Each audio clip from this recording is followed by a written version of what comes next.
Hello everyone, करते हैं अपना चैप्टर नंबर 7 का revision start. Chapter number 7 pricing decision. Chapter number 7 pricing decision का रिवीजन करते हैं, लेकिन उससे पहले एक बात समझ लेते हैं, एक बात जान लेते हैं कि जो मार्क्स वेटेज है वो बहुत ही अनइवनली डिस्ट्रीब्यूशन है। जिसका आपको एक अटेम्प्ट के बारे में बताता हूं। मई 2019 में ये चैप्टर 40 मार्क्स का आया था। ये चैप्टर 40 मार्क्स का पूछा गया था मई 2019 के एग्जामिनेशन में, और जबकि ये चैप्टर बहुत छोटा चैप्टर है और इस चैप्टर में ऐसा कुछ कंटेंट भी नहीं है, बट ये चैप्टर आपका 40 मार्क्स का मई 2019 में पूछा गया था। बहुत सिंपल एंड इजी चैप्टर है। So let's start revision of chapter number 7 pricing decision. करते हैं चैप्टर नंबर 7 प्राइसिंग डिसीजन। इसमें जो कंटेंट है हमारे, वो कंटेंट है theory of pricing, that is profit maximisation model, MR is equals to MC. Then second is entrant strategy of new product, जहां पे कि हम देखेंगे penetration pricing policy and skimming pricing policy. Then strategic pricing for new products. जो new products होते हैं हमारे categorise होते हैं या तो रिवॉल्यूशनरी प्रोडक्ट या फिर एवोल्यूशनरी प्रोडक्ट और मी टू प्रोडक्ट में। देन प्राइसिंग मेथड्स कौन कौन से हमारे, either it will be based on cost, it will be based on competition, और it will be based on value. Then pricing below marginal cost and pricing in a recession period, and pricing policy and product life cycle. ये दो concept मर्ज करके जो आपके exams में questions पूछे जाते हैं, आपके क्वेश्चंस हैं जो बहुत ज्यादा इंपॉर्टेंट रखते हैं, रेलेवेंस रखते हैं, वो ये टॉपिक है आपका। And then pricing in different market structure, जैसे कि हमारा कंपिटिटिव मार्केट है, परफेक्ट कंपटीशन है, मोनोपोली मार्केट है, मोनोपोलिस्टिक मार्केट है, या फिर हमारा ओलिगोपोली मार्केट है। इसके बाद हमारे मिसलेनियस टॉपिक्स, जिसमें कि price customization, price sensitivity, predatory pricing, price adjustment policies and differential selling price. तो फिर से जो हम अभी तक एक्सरसाइज जिस तरह से करते आए, हमारे जो पढ़ने का तरीका है, जो जिस पैटर्न पे हम लोग चलते हैं, वो देख लो एक बार जरा। इसे हम कैटेगराइज करेंगे टू पार्ट्स में कैटेगराइज करते हैं। तो सबसे पहला पार्ट जो है वो उसमें हमने रखा हुआ है फर्स्ट 6 पॉइंट्स को, जिसे कि हमें 80 to 90% अपना एफर्ट देना है, फोकस रखना है, तो वो इन 6 टॉपिक्स पे देना है। उसके बाद ये जो 7 to अदर 12 पॉइंट्स हैं, इसे 10% to 20% एफर्ट्स फोकस देना है। लेकिन करना सब कुछ है, कवर अप सब कुछ करना है, कुछ छोड़ के नहीं जाना है एग्जाम में।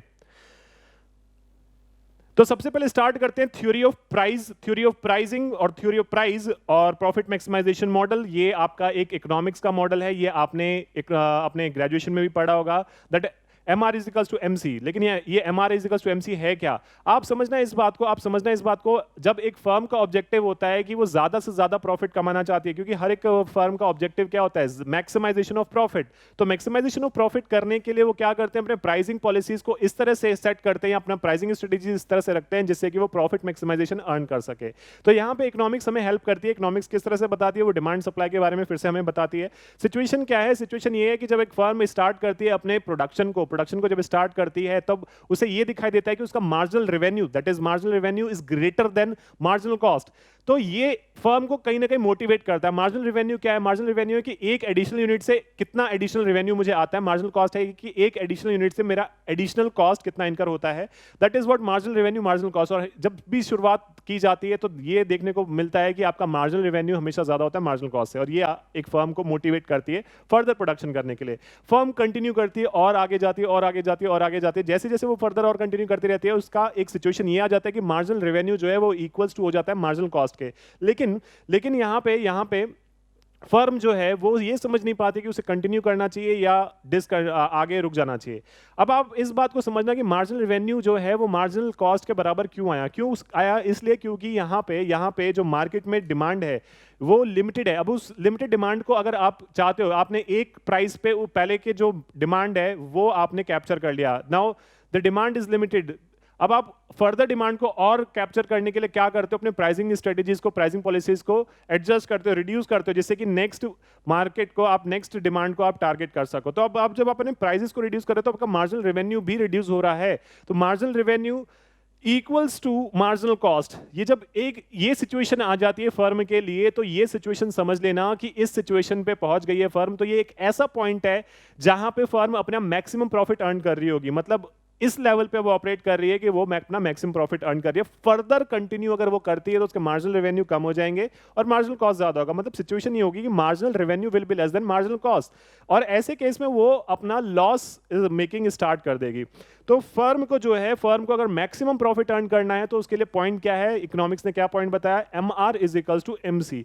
यहां इस लेवल तक अगर आप ऑपरेट करते हो तो आपका प्रॉफिट जो है वो मैक्सिमाइज रहेगा। तो यहां पे समझना डिमांड फंक्शन दिया हुआ है P is equal to A minus B Q. समझते हैं ये P क्या है, A क्या है, B क्या है और Q क्या है। तो P है आपका सेलिंग प्राइस। सेलिंग प्राइस ये एक ऑप्टिमम प्राइस है जिसपे आप अपना मैक्सिमम प्रॉफिट अर्न करने वाले हो। A क्या है आपका, A है ये वो सेलिंग प्राइस जिसपे कोई भी डिमांड जनरेट नहीं होती है। बात समझना, ये स्टार्टिंग पॉइंट ऑफ प्राइसिंग है। मतलब यहां ये एक ऐसा प्राइस लेवल है, अगर आपने ये प्राइस रख दिया तो इस पे कोई भी नहीं खरीदने वाला।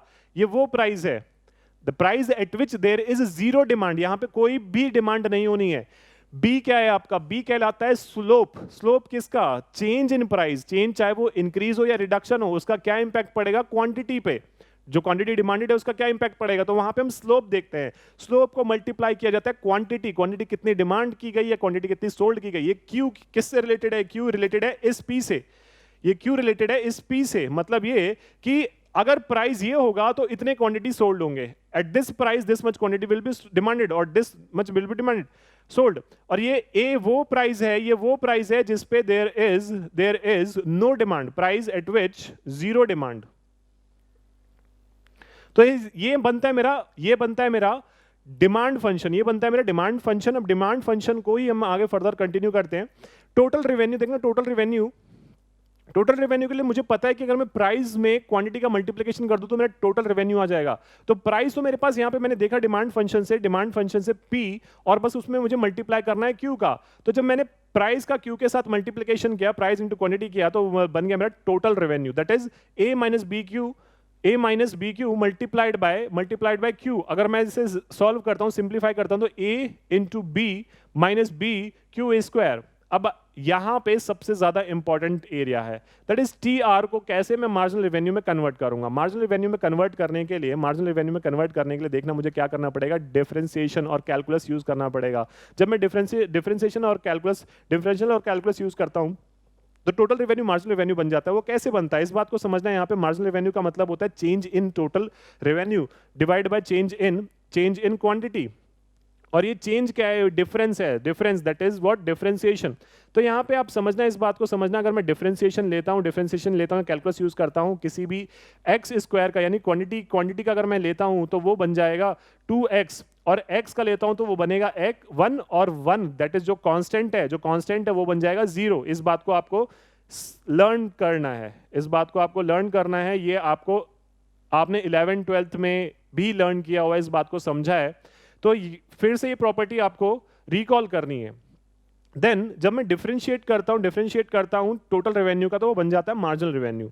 तो मार्जिनल रेवेन्यू क्या है, डिफरेंशिएशन है। डिफरेंशिएशन किसका, टोटल रेवेन्यू का। टोटल रेवेन्यू क्या है आपका, ये। तो इसका जब मैंने डिफरेंशिएशन किया तो ये बन जाएगा आपका Q बन जाएगा 1, consider Q is equals to X quantity. तो ये आपका बन जाएगा A, और ये बन जाएगा आपका 2BQ दिस। इसके बाद क्या करना है मुझे, इसके बाद करना है total cost is equals to, total cost होता है आपका वेरिएबल कॉस्ट और फिक्स्ड कॉस्ट का सम, दोनों को ऐड किया जाता है तो आपका टोटल कॉस्ट आता है। तो यहां पे वेरिएबल कॉस्ट जो है वो variable cost per unit multiplied by quantity, और जो फिक्स्ड कॉस्ट है वो टोटल बेसिस पे सेम रहता है। तो फिक्स्ड कॉस्ट में कोई क्वांटिटी मल्टीप्लाइड नहीं है, तो एक्स का कोई मल्टीप्लिकेशन नहीं है, तो ये बन जाएगा आपका 0। इसे क्या कहोगे, कांस्टेंट। ये क्या है आपका कांस्टेंट, और ये आपका क्यू एक्स, तो ये आपका बन जाएगा 1, दैट इज जब मैं टोटल कॉस्ट का डिफरेंशिएशन करता हूं तो ये मार्जिनल कॉस्ट में कैसे कन्वर्ट करता हूं मैं इसे। मार्जिनल कॉस्ट में कन्वर्ट करने के लिए डिफरेंशिएशन किया गया, तो आपने ये देखा कि जो वेरिएबल कॉस्ट पर यूनिट है, वही आपका मार्जिनल कॉस्ट है, क्योंकि जो फिक्स्ड कॉस्ट है वो बन जाएगा 0। सो एट मैक्सिमम प्रॉफिट, अब to earn the maximum profit I will be equating M R is equals to M C, दोनों को जब इक्वल रखा जाएगा तो यहां पे Q की वैल्यू निकल के आएगी। Q की वैल्यू को आप क्या करोगे, इक्वेट करोगे कहां पे, डिमांड फंक्शन में। डिमांड फंक्शन में जब आप उसे इक्वेट करोगे तो आपका P आएगा, और ये P क्या है, ये P वो है, वो प्राइस है, वो सेलिंग प्राइस है जिसपे फर्म अपना मैक्सिमम प्रॉफिट अर्न करेगी। तो मतलब ये कि आप इस सेलिंग प्राइस पे इतनी क्वांटिटी सेल करोगे और आप maximum to maximum profit earn करोगे इस सेलिंग प्राइस पे। ठीक है, एक काम करते हैं, इस पे बेस्ड एक क्वेश्चन देख लेते हैं। क्वेश्चन सिर्फ रिवीजन मैनर में देख लेते हैं, क्योंकि ये क्वेश्चन ज्यादा क्लियर आपको तभी होगा जब आप उसे प्रैक्टिस मैनर में करोगे, दैट इज प्रैक्टिस सेशन में जब आप उसे कवर अप करोगे। तो देखना यहां पे कंपाइलर एंड पेज नंबर 240 देखना यहां पे, Bathway limited India limited is an ISO 9001:2008, a premium multi-discipline company. BIL manufactures a diverse range of product. आप एक काम करना, आप क्वेश्चन रीड मत करना, मैं डायरेक्टली आपको सॉल्यूशन दिखा देता हूं, क्योंकि हमें सिर्फ देखना है कि किस तरह से ये वर्क करता है। सो यहाँ पे एज्यूम कोटेशन प्राइस P, यानी वो जो प्राइस जिस पे मुझे मैक्सिमम प्रॉफिट अर्न करना है वो मैंने एज्यूम किया। Q क्वांटिटी एज्यूम किया मैंने। मार्जिनल कॉस्ट ऑफ वैगन दिया हुआ है 13,60,000 and demand function for wagon देखना किस मैनर में दिया हुआ है। ये ए क्या है, ये ए वो प्राइस है, ये वो सेलिंग प्राइस है जिस पे कोई भी डिमांड नहीं है, कोई भी पर्सन इस सेलिंग प्राइस पे परचेज ही नहीं करेगा।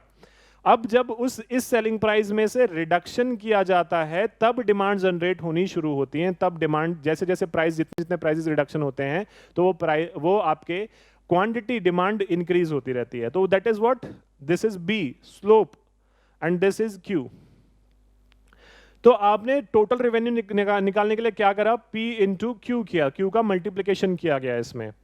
और आपका मार्जिनल रेवेन्यू करने के लिए क्या किया आपने, इसका डिफरेंशिएशन किया, डिफरेंशियल कैलकुलस किया, तो ये 2 आगे आ गया और यहाँ पे Q बन गया 1, दैट इज 17,10,000 एंड 50,000 Q।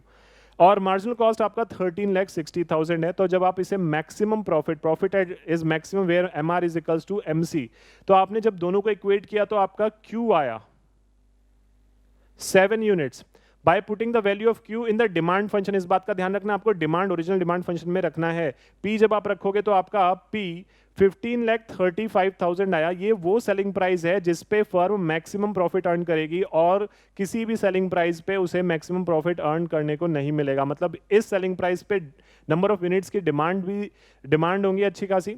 मतलब इस सेलिंग प्राइस पे हम Q जो है 7 यूनिट्स सेल करेंगे अपने, और फर्म अपना मैक्सिमम प्रॉफिट अर्न कर लेगी।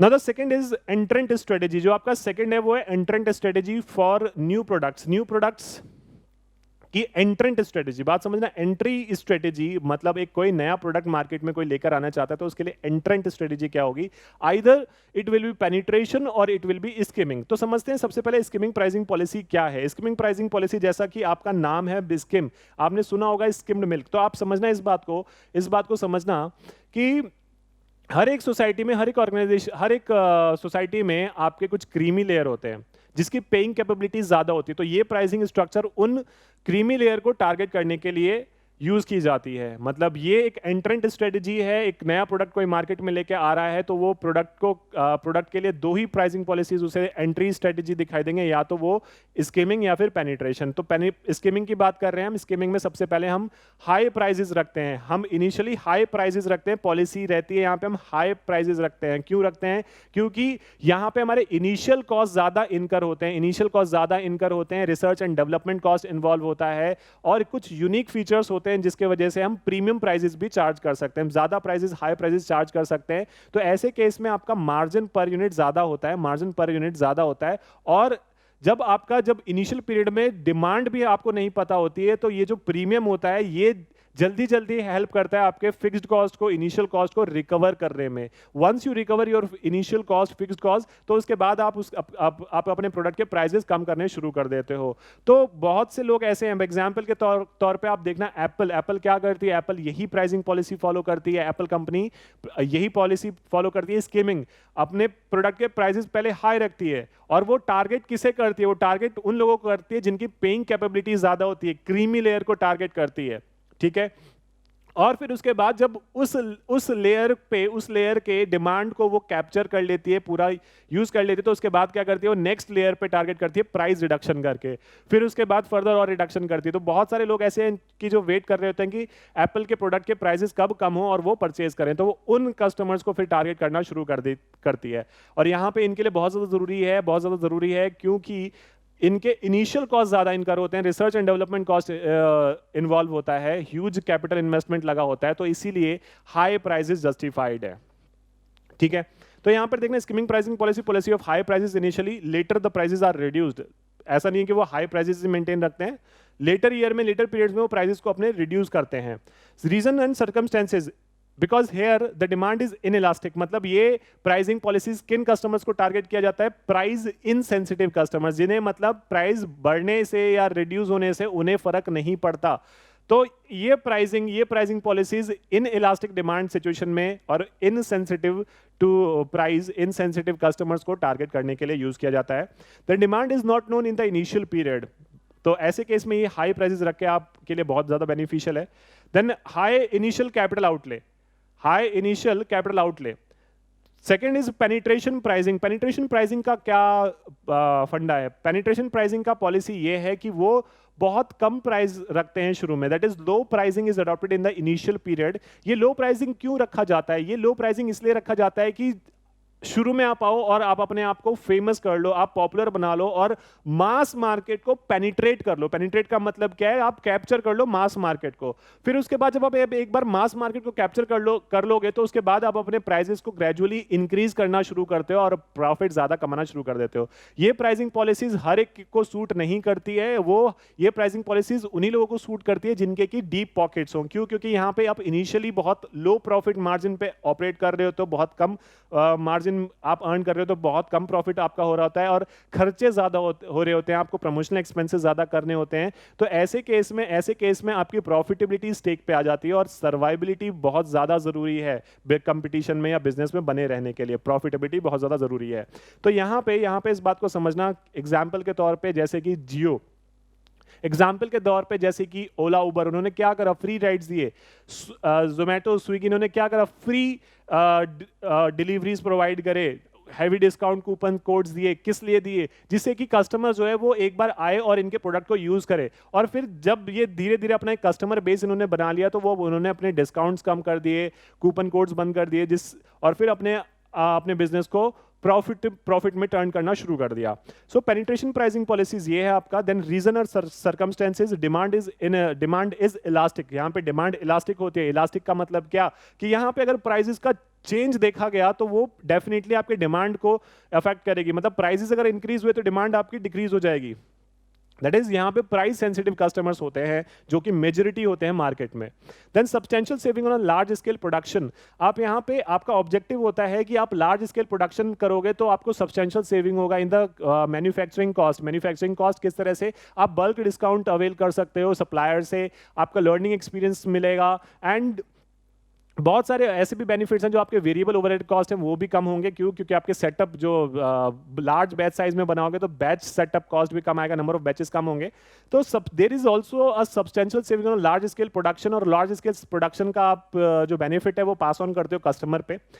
Entry barrier to the prospective customers, आप क्या करते हो? लो प्राइसेस रख के एंट्री बैरियर क्रिएट कर देते हो, क्योंकि जो तैयार है, जो या आने वाला है मार्केट में, एंटर करने वाला है मार्केट में, वो देखकर घबरा जाता है कि मैं तो प्रॉफिट अर्न करूंगा ही नहीं यहाँ पे, क्योंकि प्राइसेस इतने कम है, मेरी सर्वाइबिलिटी तो पॉसिबल ही नहीं है यहाँ पे। तो वो it act as an entry barrier to the prospective competitors. Then third one is strategic pricing of new products. New products को हम समझते हैं कि न्यू प्रोडक्ट्स किस तरह के होते हैं। न्यू प्रोडक्ट्स होते हैं तीन तरह से कैटेगराइज किया जाता है, या तो वो रिवॉल्यूशनरी प्रोडक्ट होगा, या फिर वो इवोल्यूशनरी प्रोडक्ट होगा, या फिर वो मी टू प्रोडक्ट होगा। बात समझना, रिवॉल्यूशनरी प्रोडक्ट क्या है? रिवॉल्यूशनरी प्रोडक्ट वो है प्रोडक्ट है जो कि मार्केट में तहलका मचा दे, जो मार्केट को पूरा हिला दे, जो खुद की अपनी एक आइडेंटिटी क्रिएट कर सके, जो खुद की अपनी एक वैल्यू क्रिएट कर सके। It has a potential to create its own value and which has a potential to change the methods, to change the technology, to change the pattern। मतलब जो existing method है, pattern है, काम करने का तरीका है, टेक्नोलॉजी है, उसे completely change कर दे, वो होता है आपका revolutionary product। It replaces existing method, technology or approaches। It is new for the market and potential to create its own value। Benefit of product differentiation and market leader। It has a becoming a market leader, it has a potential to become a market leader। research and development cost is involved in a revolutionary product। revolutionary product का मैं अगर आपको example दूं तो revolutionary product आपका क्या है? revolutionary product आपने सुना होगा 3D printers, शायद आपने नहीं सुना होगा 3D printers के बारे में। 3D printers क्या है? 3D printers मैन्युफैक्चरिंग में भी यूज होता है, 3D printers कंस्ट्रक्शन में भी यूज हो रहा है। आप समझना कैसे कैसे 2 दिन में 50 फ्लोर्स की बिल्डिंग तैयार हो सकती है, वो 3D प्रिंटर्स के थ्रू तैयार हो सकती है। Yes, it is possible. उसमें करना क्या है? मैन पावर इन्वॉल्व नहीं है, बहुत मिनिमम मैन पावर इन्वॉल्व है। आपको क्या करना है? पूरा एक स्ट्रक्चर तैयार करना है, डिजाइन तैयार करना है, और जो उसके सिस्टम है, कंप्यूटर सिस्टम, उसमें फीड करने हैं, और वो आउटले आपको सेट करना है and it will work completely. और जैसे 3D प्रिंटर प्रिंट करता है, वैसे ही आपके कंस्ट्रक्शन बिल्डिंग्स भी प्रिंट होने शुरू हो गए हैं। So definitely this technology, this product has a potential to change the existing method। जो अभी जैसे मैनुअल तरीके से किया जाता है, जहां पे 6 महीने, साल भर लगता है, 2 साल लगते हैं, या फिर कोई अगर सोसाइटी बन रही है तो 3 साल, 7 साल, 10 साल तक भी पोजीशन नहीं मिलता या कंस्ट्रक्शन कंप्लीट नहीं होता। तो यहाँ पे it has a potential to change the existing method, technology or a approach of doing the things। तो यहाँ पे प्राइसिंग जो है वो प्रीमियम प्राइसिंग का मतलब है हाई प्राइसेस आप चार्ज कर सकते हो। इवोल्यूशनरी प्रोडक्ट का मतलब है upgraded version with a few additional characteristics. देखना, जो आईफोन है, iPhone 7, iPhone 9, iPhone 10, iPhone 8, iPhone 10, ये जो आईफोन 11 है, ये क्या है? It is an all upgraded version. It is what? An upgraded version. This is all evolutionary product. IPhone कोई आपका पहला टच स्क्रीन फोन नहीं था। बात समझना, जो टच स्क्रीन था that was an revolutionary product. Evolutionary product है आपका एप्पल। तो यहां पे समझना ये एक अपग्रेडेड वर्जन होता है, जहां पे आप एक कुछ फ्यू एडिशनल कैरेक्टरिस्टिक्स और ऐड करते हो। एंड प्राइसिंग यहां पे कैसे की जाती है? प्राइसिंग 3 फैक्टर्स को कंसिडर किया जाता है, cost, customer and competitor. That is what? Cost benefit factor, competition factor देखते हो आप, और तीसरा देखते हो demand. That is customer demand क्या है? It's pricing is decided by 3 C's। Me too क्या है आपका? Very similar. अगर कोई प्रोडक्ट मार्केट में बहुत सिमिलर है, या फिर इमिटेशन, यहां पे लिमिटेशन दिख रहा होगा आपको, इसे करना इमिटेशन जो कि बिल्कुल सिमिलर और कॉपी प्रोडक्ट होते हैं ऑफ द फर्स्ट और सेकंड। मतलब कोई मार्केट में बहुत सक्सेसफुल प्रोडक्ट आया है, कंपनी का कोई सक्सेसफुल प्रोडक्ट आया है, तो उसका मी टू कॉपी किया जाता है, फर्स्ट कॉपी, सेकंड कॉपी, और सिमिलर काइंड ऑफ प्रोडक्ट। आप देखना मार्केट में जाओ, अगर आप देखो तो बहुत सारे प्रोडक्ट ऐसे हैं जिसके बहुत अल्टरनेटिव्स, क्लोज सब्स्टिट्यूट अवेलेबल हो जाते हैं। And the pricing is price taker. यहां पे प्राइस टेकर होना होता है, आप प्राइस मेकर नहीं होते हो, प्राइस टेकर होते हो। ऐसे प्रोडक्ट अगर आप मार्केट में लेके आते हो तो आप अपने प्राइसेस पे नहीं सेल कर सकते हो, आपको प्राइस टेकर बनना पड़ेगा। Price determined by the market, by the competitive forces. यहां पे प्राइसेस कौन डिसाइड करता है? मार्केट डिसाइड करती है, और जो कॉम्पिटिटिव फोर्सेस है वो डिसाइड करती हैं। तो यहां पे मार्केट प्राइस पे ही आप सेल करते हो, that is what you are a price taker. Then fourth is pricing method. Pricing method जो है आपका, समझना, प्राइसिंग मेथड सबसे पहले आपका cost based pricing method. Cost based pricing method क्या है? जिसमें आप कॉस्ट में मार्जिन, मार्कअप ऐड करते हो, और फिर उसके बाद अपना डिटरमाइन करते हो सेलिंग प्राइस। बेसिकली आपका सेलिंग प्राइस, आपको यही लगता है कि सेलिंग प्राइस में आप सेलिंग प्राइस डिटरमाइन करने के लिए कॉस्ट प्लस मार्कअप करते हो तो आपका सेलिंग प्राइस आता है, right? That is what cost is equal to full cost plus profit margin. Limitation क्या, it is arbitrary cost allocation and estimation of normal output. यहाँ पे it ignores the demand and demand, it ignores the competition, it ignores the demand, it ignores the competition. मतलब आपने अपना selling price fix तो कर दिया, आपने ये तो नहीं देखा कि कस्टमर क्या इस सेलिंग प्राइस पे परचेज करेगा।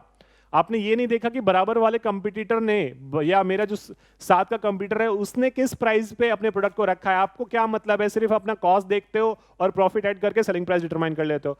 फायदा जरूर है, आपको दिखाई देता है कि मेरा जो प्रॉफिट है हर एक यूनिट पे प्रॉफिट जरूर रन होगा, लेकिन आपने क्या कंपटीशन देखा, क्या कस्टमर का डिमांड देखा, वो आप कंप्लीटली इग्नोर कर देते हो। So there is a limitation in cost based pricing. Then we have a competition based pricing. Competition based pricing में दो तरह से क्लासिफाई किया गया है। सो सबसे पहले आप समझना, कंपटीशन बेस्ड प्राइसिंग में आप मार्केट प्राइस रखते हो and you are here price taker होते हो आप। यहां पे आप कभी भी प्राइस डिसाइड नहीं करते हो खुद, आपका प्राइस कौन डिसाइड करता है, मार्केट फोर्सेस। तो बेसिकली यहां पे प्राइसेस जो है वो मार्केट प्राइसेस है। अब यहां पे देखना, कंपटीशन बेस में दो तरह से है। एक होता है गोइंग रेट, जिसे कहते हैं going rate is what average level charge by the industry. जो एवरेज इंडस्ट्री में चल रहा है, एवरेज लेवल मतलब 10 कंपटीटर्स या 10 लोग प्रोडक्ट के इस सेलिंग प्राइस पे कुछ बेच रहे हैं 290 पे, कुछ बेच रहे हैं 500 पे, कुछ बेच रहे हैं 310 पे, कुछ बेच रहे हैं 250 पे, कुछ बेच रहे हैं आपके 300 पे। तो आप एक एवरेज निकालोगे और उस पे सेल करोगे, दैट इज 300। एक एवरेज लेवल आपने डिसाइड कर लिया। And here you produce a homogeneous product, your market is for homogeneous product. Then second is sealed bid pricing. Sealed bid pricing क्या है, आपने देखा होगा गवर्नमेंट वर्क में आपको टेंडरिंग में कैसे आप अप्लाई करते हो, थ्रू सबमिटिंग द बिड्स। आप बिड्स वहां पे सबमिट करते हो। बिड्स में क्या करते हो, आप अपने प्राइस कोटेशन सबमिट करते हो। प्राइस कोटेशन बहुत ज्यादा नहीं रख सकते, अगर बहुत ज्यादा रखोगे तो डेफिनेटली आपको कॉन्ट्रैक्ट तो मिलना नहीं है, बहुत कम रखोगे तब भी आप एलिमिनेट हो जाओगे। तो यहाँ पे आपको समझना सील्ड बिड प्राइसिंग क्या, it is where the firms compete on the basis of the bids and it is used for original equipment manufacture. जो ओरिजिनल इक्विपमेंट मैन्युफैक्चर हैं वो बिडिंग प्रोसेस से चलते हैं, या फिर डिफेंस कॉन्ट्रैक्ट वर्क या फिर गवर्नमेंट वर्क हैं, वो आपके वहां पे sealed bid pricing approach follow किया जाता है, जहां पे कंपटीशन इन्वॉल्व है। दूसरा आपका गोइंग रेट है। Then third one is value based. मैंने आपको क्या बताया था, कॉस्ट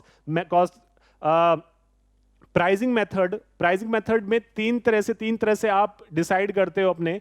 नंबर 1 कॉस्ट बेस्ड पे, नंबर 2 कंपटीशन बेस्ड पे, नंबर 3 वैल्यू बेस्ड पे। तो थर्ड आपका वैल्यू बेस्ड क्या है, वैल्यू बेस्ड है आपका where the price is determined by the customer perception for the value, के जो प्रोडक्ट उसे दिया जा रहा है उसकी वो वैल्यू क्या परसीव्ड करता है, उससे प्राइसेस डिटरमाइन किए जाते हैं। तो यहाँ पे एक आपका है ऑब्जेक्टिव वैल्यू और true economic value, TEV, which is called TEV। तो यहाँ पे समझना, cost of next best alternative add value of performance differential, तो वो आपका TEV होता है। Cost of next best alternative और वैल्यू ऑफ परफॉर्मेंस डिफरेंशियल, इसे समझते हैं ये है क्या। सपोज करो आपको परचेज करना है कन्वर्टेबल कार जो परचेज करना है वो आप देख रहे हो ऑडी कार में कन्वर्टेबल कार आ रही है, ऑडी कंपनी में convertible car suppose 60 lakh rupees की आ रही है, राइट।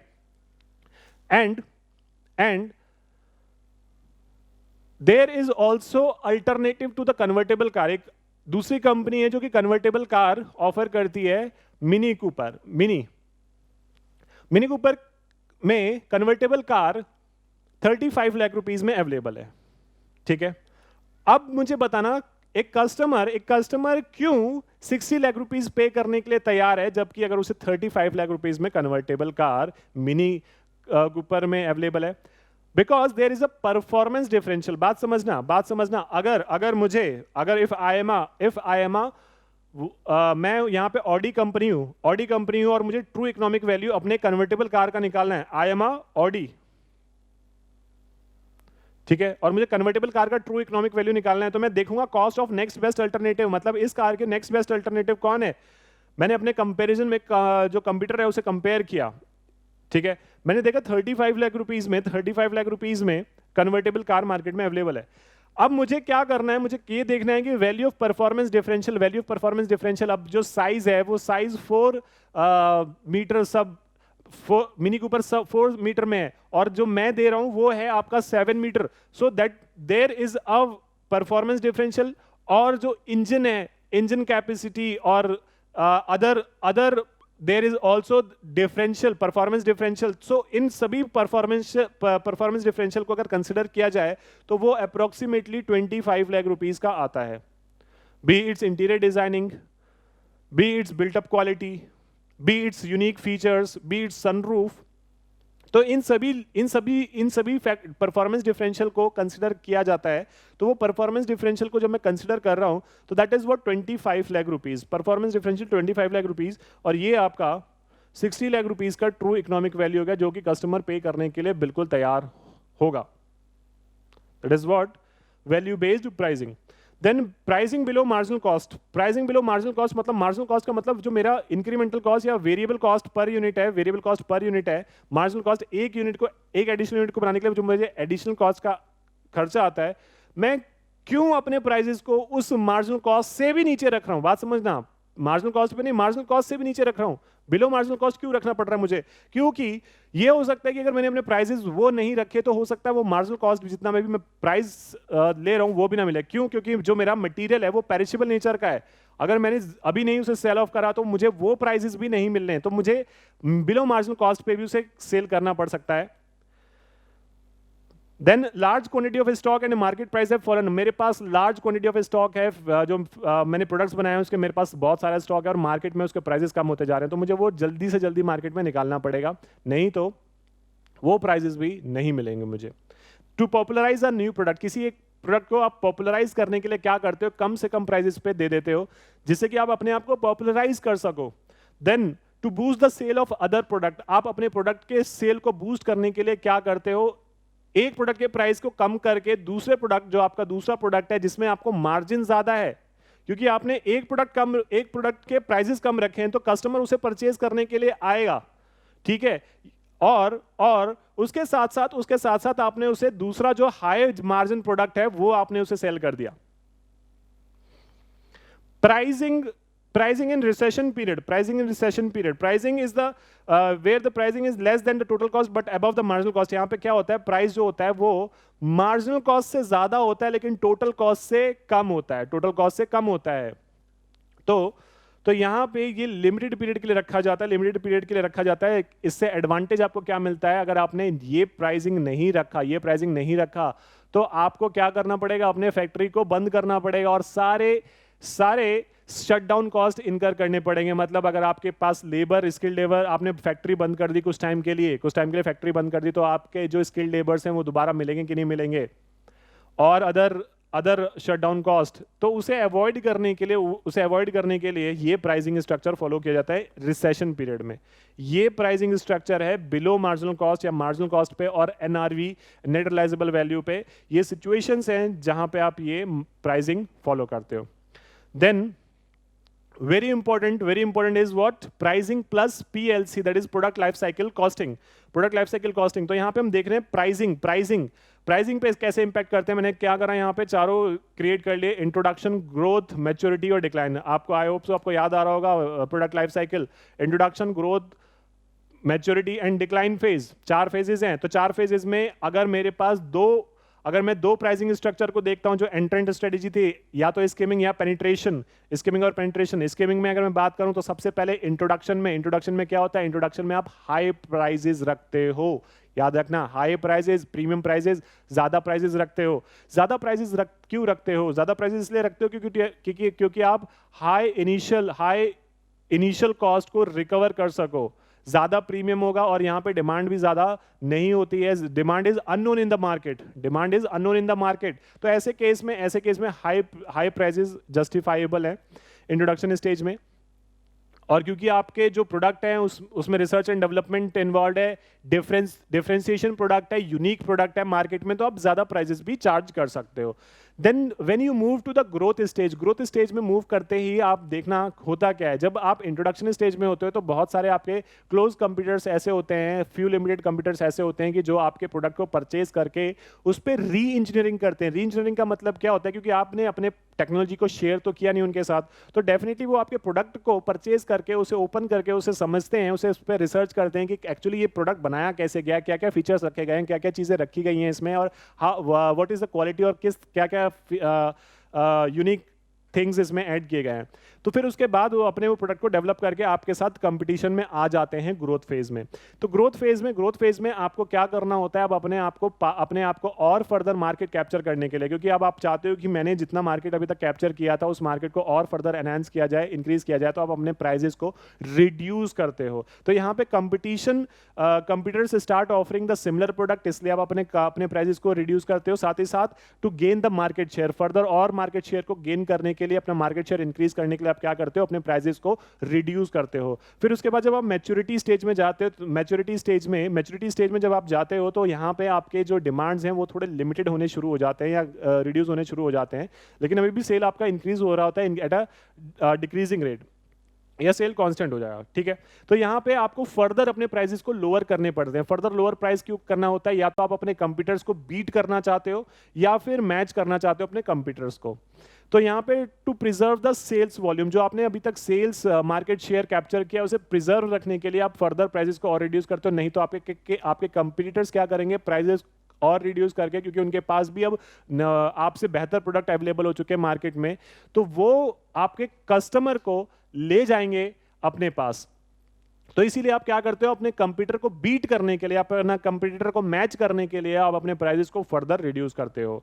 यहां पे हाई कंपटीशन का जो लेवल है वो लेवल बहुत ज्यादा बढ़ जाता है, स्टिफनेस बहुत ज्यादा कंपटीशन की बढ़ जाती है, इसीलिए आप अपने प्राइसेस को फर्दर रिड्यूस करते हो। डिक्लाइन स्टेज में क्या होता है, डिक्लाइन स्टेज में आपके प्राइसेस जो हैं वो फर्दर कट किए जाते हैं। कट क्यों किए जाते हैं, sale at a marginal cost और बिलो, आप इवन अपने जो प्रोडक्ट है वो मार्जिनल कॉस्ट पे उससे नीचे भी सेल करने के लिए तैयार हो। क्यों तैयार हो, क्योंकि जो आपका मार्केट वो सैचुरेट हो चुका है। सैचुरेट का मतलब ये कि अब कोई फर्दर डिमांड नहीं है, मार्केट में ज्यादा जान नहीं है, और डिक्लाइन सेल्स, आपके सेल्स जो हैं वो भी डिक्लाइन होने शुरू हो चुके हैं। साथ ही साथ change in the customer taste, customer का टेस्ट भी चेंज हो चुका है। तो अब जो कस्टमर सिर्फ आपके पास आ रहे हैं या कस्टमर आ ही नहीं रहे हैं बिल्कुल, तो उन्हें आपको सेल ऑफ करना है। जो आपका प्रोडक्ट है, आपको अपनी इन्वेंट्री खत्म करनी है, अपने इन्वेंट्री होल्डिंग कॉस्ट को रिड्यूस करना है, क्योंकि आप अपने प्रोडक्शन कर चुके हो, सेल नहीं हो रही है, तो उस इन्वेंट्री को सेल ऑफ करने के लिए आप क्या करते हो, फर्दर और प्राइस रिड्यूस कर देते हो। इवन इतने प्राइसेस कट कर देते हो कि आपको अपने मार्जिनल कॉस्ट पे सेल करना पड़ता है,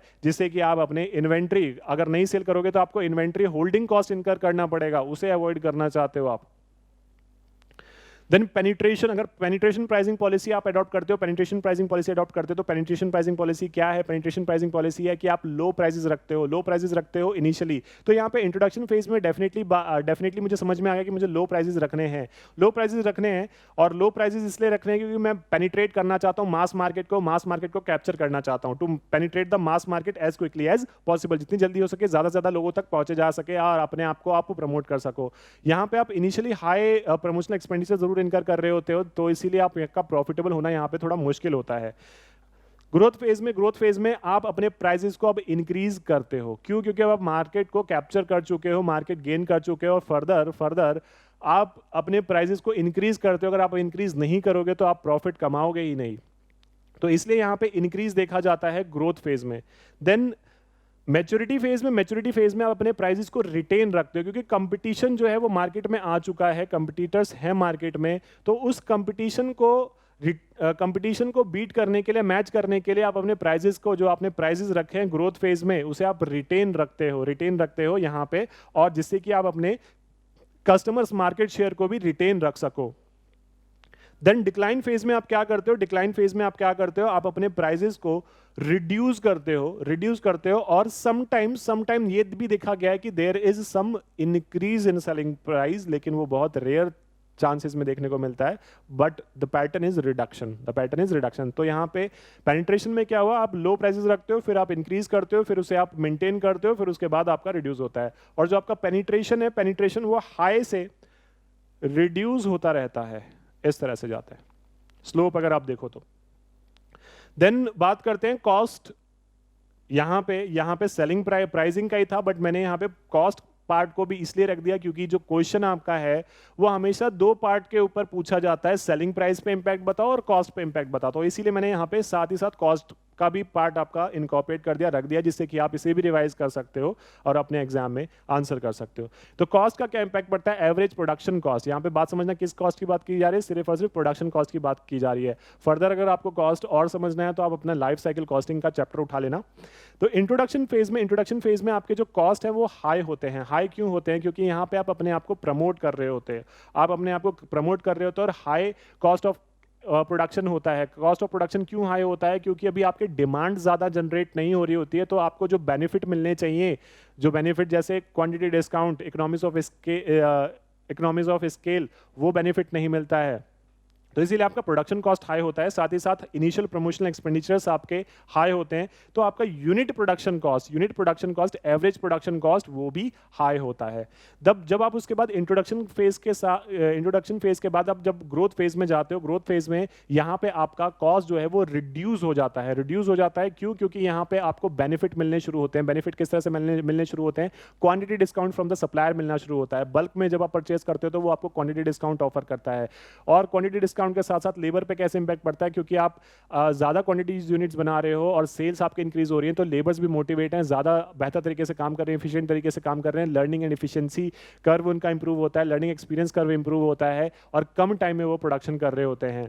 और इसके बाद आपके जो वेरिएबल कॉस्ट है वहाँ पे भी आपको वेरिएबल ओवरहेड कॉस्ट वो वहाँ पे भी रिडक्शन देखने को मिलता है। जैसे कि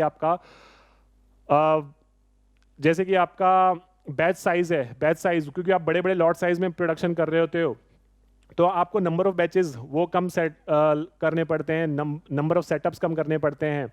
और इकोनॉमिक्स ऑफ स्केल का बेनिफिट मिलता है आपको। लार्ज स्केल लेवल पे आपको प्रोडक्शन करने की वजह से सब्सटेंशियल सेविंग्स होती हैं। तो दैट इज व्हाट, ये जो आपका कॉस्ट है वो रिड्यूस होता है आपके ग्रोथ फेज में। मैच्योरिटी फेज में आपका कांस्टेंट रहता है, या फिर कई बार देखा गया है कि जो आपका मैच्योरिटी फेज है वहां पे भी कॉस्ट में रिडक्शन होता है थोड़ा बहुत। तो direct material cost it remains the constant क्योंकि फर्दर जो आपके सेल्स हैं वो इंक्रीज उस स्पीड से नहीं कर रहे, या जो आपका डिमांड है वो इंक्रीज तो हो रहा है but at a decreasing rate. So यहाँ पे क्वांटिटी डिस्काउंट, जो प्रीवियस क्वांटिटी डिस्काउंट है वही कंटिन्यू हो रहा होता है, और but lower procurement, no bulk discount, या फिर हो सकता है कि आप कम डिस्काउंट पर अवेल करो क्योंकि आपके सेल्स उस स्पीड से सेल नहीं हो रहे अब। Then labor cost learning curve at maximum and constant। learning curve अपने maximum पे पहुंच चुका है और constant पे पहुंच चुका है, उससे further आगे पॉसिबिलिटी नहीं है कि कुछ नया सीखा जा सके या नए इंप्रूवमेंट देखने को मिले। आप चाहे जितनी ट्रेनिंग कॉस्ट इनकर कर लो, अब उसका कोई फायदा नहीं है labour learning and experience curve पे। वेरिएबल ओवरहेड कॉस्ट कांस्टेंट होने की वजह से जो बैच साइज का बेनिफिट मिल रहा था प्रीवियस स्टेज में, वही बेनिफिट्स आपको यहाँ मिल रहे होंगे। तो इसीलिए ओवरऑल अगर देखा जाए तो जो आपका कॉस्ट है वो कांस्टेंट रहता है मैच्योरिटी स्टेज में। देन इंक्रीज की बात, देन डिक्लाइन फेज की बात करें। डिक्लाइन फेज में जो आपका कॉस्ट है, average production unit production cost, वो आपका इंक्रीज हो जाता है। वो क्यों इंक्रीज हो जाता है? क्योंकि अब आपके सेल्स ड्रॉप हो चुके हैं। सेल्स ड्रॉप होते ही आपकी जो क्वांटिटी डिस्काउंट्स हैं वो खत्म हो जाते हैं, वो खत्म हो गए, और आपके जो स्टाफ हैं वो भी लेस मोटिवेटेड हैं, तो वो उतनी एफिशिएंटली काम नहीं करेंगे। लर्निंग एंड एक्सपीरियंस कर्व भी कम होगा क्योंकि उन्हें पता है कि अब सेल्स तो ज्यादा हो नहीं रहे, जो प्रोडक्शन कर रहे हैं वो भी बहुत मन से कर रहे हैं, बहुत आराम से कर रहे हैं, टाइम भी ले रहे हैं वो अपना। तो लेबर कॉस्ट भी आपका उतना ही इनकर हो रहा है, अब लर्निंग एक्सपीरियंस कर्व मिल नहीं रहा, एंड इकोनॉमिक्स ऑफ स्केल का बेनिफिट नहीं मिल रहा, and high inventory holding cost, और यहाँ पे आपके वेरिएबल कॉस्ट जो है वो इंक्रीज हो जाते हैं। तो इसीलिए जो आपका डिक्लाइन फेज है वहां पे कॉस्ट जो है वो बढ़ जाता है। This part is a very important part. Please cover it very carefully because this has been asked twice in examination. Then 7th, pricing in a different market। अब आपके मार्केट स्ट्रक्चर किस तरह से होता है? मार्केट स्ट्रक्चर 4 हैं: perfect competition, monopoly, monopolistic and oligopoly. तो perfect competition क्या है? परफेक्ट कंपटीशन वो है जहां पे नंबर ऑफ सेलर्स जो हैं वो ज्यादा होते हैं। That is what large number of sellers homogeneous products and perfect information of the market and price. साथ ही साथ यहाँ पे फ्री एंट्री एंड एग्जिट है, कोई भी आ सकता है, एंटर कर सकता है मार्केट में, कोई भी एग्जिट कर सकता है मार्केट में कभी भी, और फ्रीली इंफॉर्मेशन अवेलेबल है। होमोजीनियस प्रोडक्ट आप सेल कर रहे होते हो, लार्ज नंबर ऑफ सेलर्स होते हैं यहाँ पे। तो यहाँ पे देखना, sellers are the price taker. यहाँ पे जो सेलर्स हैं वो प्राइस टेकर होते हैं, वो कभी भी प्राइस मेकर नहीं होते, प्राइस टेकर होते हैं। एग्जाम्पल बहुत हो सकता है, एग्जाम्पल के लिए जैसे कि आप कोई भी इलेक्ट्रॉनिक प्रोडक्ट्स देख लो, कोई भी कंज्यूमर प्रोडक्ट्स देख लो, जो जैसे कि आपके हाउस होल्ड प्रोडक्ट्स हैं। आप देखो एक प्रोडक्ट के बहुत सारे कंपटीटर्स हैं मार्केट में, बहुत सारे कंपनीज हैं, बहुत सारे फर्म्स हैं जो कि सेम सिमिलर होमोजेनियस प्रोडक्ट्स बना रही हैं। देन यहाँ पे ऐसे केस में होता क्या है कि जो सेलर है वो प्राइस टेकर बन जाता है, मतलब मार्केट में मार्केट प्राइस पे ही उसे सेल करना पड़ता है। देन मोनोपोली, इवन दो चाहे कॉस्ट स्ट्रक्चर उसका ज्यादा हो, बट उसे मार्केट प्राइस ही पे सेल करना है, मार्केट प्राइस से ज्यादा सेल नहीं कर सकता। Then monopoly market, monopoly market क्या है? Monopoly market where is only one supplier और producer, homogeneous product but no close substitute. Homogeneous product जरूर बना रहा होता है लेकिन उसका कोई क्लोज सब्सटीट्यूट मार्केट में नहीं होता है। मैनी बायर्स यहाँ पे होते हैं। Firm is a price setter, but यहाँ पे आपको डिमांड भी कंसिडर करनी चाहिए। क्या उस प्राइस पे वो कस्टमर विलिंग है परचेज करने के लिए? क्या वो उसकी डिमांड जनरेट होंगी? एग्जाम्पल के तौर पे आपका माइक्रोसॉफ्ट जो विंडोज प्रोडक्ट है उसका, वो it is only the sole single supplier और producer, and he decides, this Microsoft company decides the prices, but they consider the demand also. Monopolistic competition क्या है? Monopolistic competition है where the large number of the firms producing similar but not identical product। जैसे कि example के तौर पे आपके restaurants हैं, बार्स हैं, क्लब्स हैं। ये क्या है? रेस्टोरेंट में आप जाओ, रेस्टोरेंट में आप देखना सिमिलर प्रोडक्ट जरूर बन रहा होता है। अगर मैं बात करूं, चाइनीज की बात करूं, नॉर्थ इंडियन की बात करूं, साउथ इंडियन की बात करूं, तो सिमिलर प्रोडक्ट जरूर बन रहे होते हैं लेकिन कोई भी प्रोडक्ट आइडेंटिकल नहीं होता, मतलब बिल्कुल डिक्टो सेम नहीं होता। किसी का डिजाइन, किसी का शेप, टेस्ट जरूर चेंज होगा, मिलेगा आपको जो रेस्टोरेंट्स हैं। तो यहाँ पे लार्ज नंबर ऑफ फर्म्स हैं। अब ऐसे केस में क्या होता है, जो बायर है वो ज्यादा बाय करता है लो प्राइसेस पे rather than at a higher prices। तो यहाँ पे फर्म को या कंपनी को डिसाइड करना होता है प्रॉफिट मैक्सिमाइजेशन करने के लिए, उसे MR = MC इक्वेट करना होता है। ओलिगोपोली मार्केट क्या है? ओलिगोपोली मार्केट है जहां पे फ्यू फर्म्स होते हैं, लिमिटेड नंबर ऑफ फर्म्स होते हैं या फ्यू सेलर्स होते हैं, एंड होमोजीनियस और आइडेंटिकल प्रोडक्ट्स तैयार होते हैं। Firm is leader, other is follower. One firm is leader and other is follower. एक फर्म लीड करती है, दूसरे फर्म को फॉलो करना पड़ता है, लेकिन जो लीड कर रहा होता है उसे भी दूसरे फर्म्स के बिहेवियर को कंसिडर करना होता है पहले, लीड करने से पहले। ठीक है। Here pricing is based on the demand and the reaction of the other firms. Example के तौर पे जैसे कि आपके ओला उबर, एग्जाम्पल के तौर पे जोमेटो, उबर ईट एंड जो आपके अदर कंपनीज हैं for the restaurant deliveries. Then other companies like Pepsi and Coke and other companies like Domino's, Pizza Hut। So ये क्या है? एग्जाम्पल्स हैं आपके ओलिगोपोली मार्केट की जहां पे फ्यू नंबर ऑफ बायर्स हैं, फ्यू नंबर ऑफ सेलर्स हैं। ठीक है। Then pricing strategy of oligopoly. Pricing strategy क्या रखी जाती है ओलिगोपोली में? प्रीडेटरी प्राइसिंग फॉलो कर सकते हैं। प्रीडेटरी प्राइसिंग फॉलो किस तरह से कर सकते हैं कि वो बहुत ही आर्टिफिशियली लो प्राइसिंग रखें जिससे कि वो मार्केट खराब कर सके। Often below the full cost of the production, ये कई बार ऐसे प्राइसिंग रखते हैं जिससे कि वो फुल कॉस्ट से भी वो कम अपने प्राइसेस रखते हैं। That is called predatory pricing. Then limit pricing strategy discourage the entrant. क्या होता है? कॉल्यूड करके आपस में मिलके या वो प्राइसिंग रखते हैं जिससे कि जो नए मार्केट में एंटर करना चाहते हैं वो मार्केट में एंटर ना कर सकें। ऐसे केस में then third is colluded and the raise price together, मतलब आपस में मिलजुल कर वो प्राइस बढ़ा सकते हैं क्योंकि उन्हें पता है मार्केट में और कोई कंपटीटर तो है नहीं, लेकिन ये कहीं ना कहीं एक अपॉर्चुनिटी देता है दूसरे कंपटीटर को मार्केट में अंदर एंटर करने के लिए। Then fourth is cost plus pricing. ये भी प्राइसिंग स्ट्रेटेजी फॉलो की जा सकती है ओलिगोपोली में। तो ये एग्जांपल्स हैं कि ये प्राइसिंग या फिर ये प्राइसिंग या फिर ये प्राइसिंग या फिर ये प्राइसिंग फॉलो, इस प्राइसिंग स्ट्रेटेजी अडॉप्ट की जा सकती है इस मार्केट में। देन प्राइस कस्टमाइजेशन का मतलब ये कि मैं अपने प्राइसेस को कस्टमाइज करता हूं। एक प्राइस हर एक के लिए नहीं रखी जाती।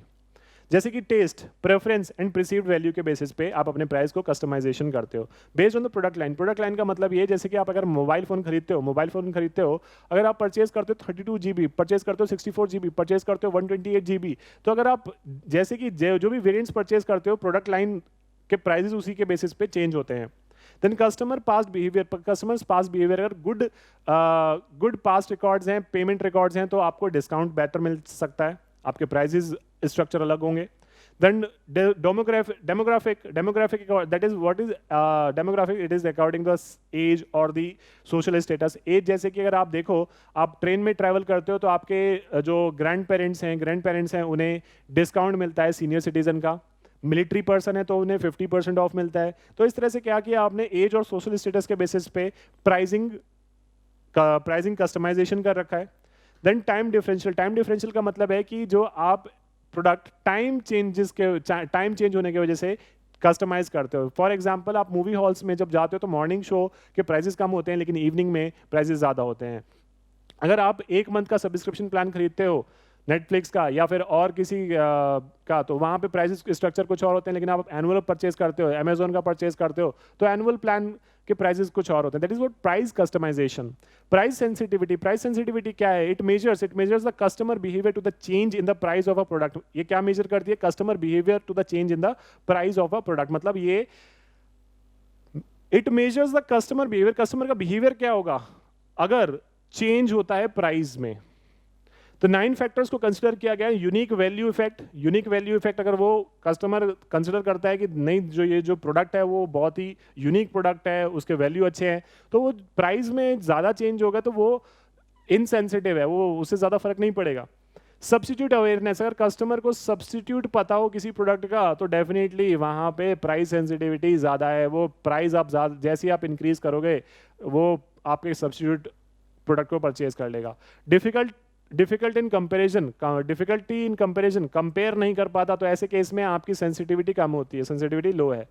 देन टोटल एक्सपेंडिचर का मतलब क्या है? टोटल एक्सपेंडिचर का मतलब ये है कि सपोज करो कस्टमर का टोटल खर्चा, मैं अगर सपोज करो एक पर्सन का एग्जांपल लेता हूँ, फैमिली का एग्जांपल लेता हूँ, एजुकेशन पे 30% जाता है, ट्रांसपोर्टेशन पे 10% जाता है। तो जैसे समझना, जैसे ही पेट्रोल के एक्सपेंसेस बढ़ते हैं तो क्यों लोग ज़्यादा चिल्लाना शुरू कर देते हैं, या फिर फ्यूल के एक्सपेंसेस बढ़ते हैं, जैसे आपके किचन जैसे कोई इस तरह के एक्सपेंसेस, गवर्नमेंट के जो प्राइसेस बढ़ते हैं, तो क्यों इतने ज़्यादा लोग शोर मचाना शुरू करते हैं? क्योंकि उनके टोटल एक्सपेंडिचर का पार्ट कितना है। अगर वो टोटल एक्सपेंडिचर का पार्ट ज़्यादा है उनके टोटल इनकम का, तो डेफिनेटली आपकी प्राइस सेंसिटिविटी ज़्यादा होगी। देन एंड बेनिफिट कंसिडर किया जाता है। शेयर्ड कॉस्ट, अगर 2 लोग मिलकर ले रहे हैं तो प्राइस सेंसिटिविटी कम होगी, या फिर it is distributed then price sensitivity will be less. Sunk investment का मतलब ये है कि अगर सपोज करो मैंने परचेज कर लिया है कोई एसेट का मतलब सपोज करो कैमरा परचेज कर लिया। अब कैमरा परचेज कर लिया है तो अगर मुझे इसके बैटरीज को चेंज करना है हर साल, 2 साल, 3 साल, तो उसकी प्राइस सेंसिटिविटी मेरे लिए कम हो जाती है। क्योंकि मुझे पता है कि अगर मैंने कोई ऐसा एसेट परचेज कर लिया जिसमें सिर्फ इसी कंपनी के प्रोडक्ट्स को यूज किया जा सकता है, तो मुझे परचेज करना ही करना पड़ेगा at what price they are giving me, कि चाहे वो जिस प्राइस पे दे रहे हैं मुझे परचेज करके उसे यूज करना ही करना है। तो ऐसे केस में मेरे लिए वो संक बन जाता है। Price quality and inventory, right. Then price adjustment policies that is distributor discount, quantity discount, cash discount, price discrimination, geographic pricing and differential pricing क्या है आपका? To absorb the surplus capacity को एब्जॉर्ब करने के लिए आप डिफरेंशियल सेलिंग प्राइस यूज करते हो, where the price is above the marginal cost but below the total cost. And predatory pricing क्या है? Where we use the artificially low pricing below the total cost of production. ठीक है, so this was our chapter number 7। ये chapter number हमारा 7 था, और definitely आप इसे जरूर से अच्छे से कर लेना, क्योंकि आपको समझ में आ गया कि एक अटेम्प्ट में अगर 40 मार्क्स का पूछा जा चुका है तो कमिंग अटेम्प्ट्स में 20 मार्क्स का तो आप एक्सपेक्ट कर ही सकते हो। जरूरी नहीं है कि हर एक अटेम्प्ट में ये आए, बट किसी भी अटेम्प्ट में पूछा जा सकता है, और मिनिमम कितने मार्क्स का पूछा जाएगा ये आपको नहीं पता। ठीक है, हो सकता है 40 मार्क्स का। बात समझना, अगर मैं 19 में 40 मार्क्स का आया और किसी ने चैप्टर स्किप कर दिया, तो how you can attempt your paper. वैसे ही आपका 120 मार्क्स का पेपर आता है, 40 मार्क्स इजिली क्लीन हो गए, 80 मार्क्स बचा, 80 मार्क्स में से आपका सपोज करो एक क्वेश्चन और नहीं आता, तो आपको आपका अटेम्प्ट कितना बचेगा? 60 मार्क्स का। ठीक है, तो इस पे आपको थ्योरी ऑफ प्राइसिंग बेटर तरीके से करना है, और जो भी ये पॉलिसीज हैं, जो भी ये टॉपिक्स हैं, बहुत अच्छी तरीके से करना है। So thank you so much everyone.